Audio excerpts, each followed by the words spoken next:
১ কোটি ২ কোটি নয়, বাংলাদেশ এখনও পাকিস্তানের কাছে ৫ লাখ কোটি টাকা পাওনা। বাংলাদেশ পাকিস্তান সম্পর্কের জটিল সমীকরণে নতুন করে আলোচনায় এই পাওনার হিসাব। স্বাধীনতার ৫০ বছরেরও বেশি সময় পর এখন প্রশ্ন উঠছে, বাংলাদেশ কি পাকিস্তানের কাছ থেকে এই অর্থ আদায় করতে পারবে? পাকিস্তানিদের আগ্রাসন এবং মুক্তিযুদ্ধের ভয়াবহতার পরেও বাংলাদেশের প্রাপ্য অর্থ ও সম্পদের কোনো সমাধান হয়নি। এর পেছনে দায়ী পাকিস্তানের একগুঁয়েমি ও বাংলাদেশের কূটনৈতিক ব্যর্থতা। কায়রোতে ডি8 সম্মেলনের ফাঁকে বাংলাদেশের অন্তর্বর্তী সরকারের প্রধান উপদেষ্টা ডক্টর মোহাম্মদ ইউনূসের সঙ্গে পাকিস্তানের প্রধানমন্ত্রী শাহবাজ শরীফের দ্বিপাক্ষিক বৈঠক অনুষ্ঠিত হয়েছে। এতে নতুনভাবে এসব পাওনা পাওয়ার আশা জোগাচ্ছে।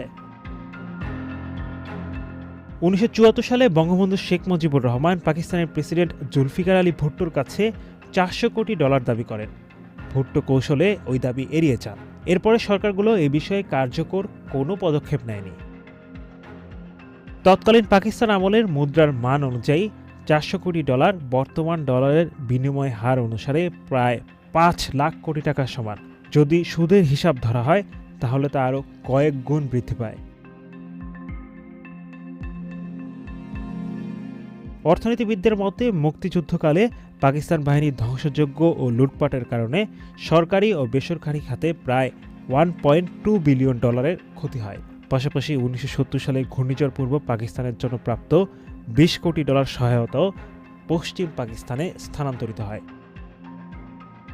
১৯৪৭ থেকে ১৯৭১ পর্যন্ত পশ্চিম পাকিস্তান পূর্ব পাকিস্তানের রপ্তানি আয়ের ৫৪.৭% অর্থ লুটপাট করে।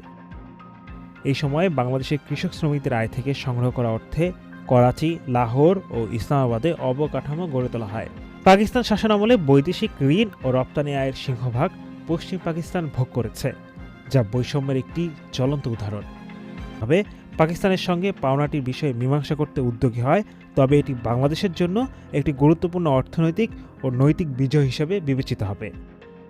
সাধারণ জনগণের দাবি, বৈষম্যের এই হিসাব এবার কড়ায় গণ্ডায় বুঝে নিতে হবে।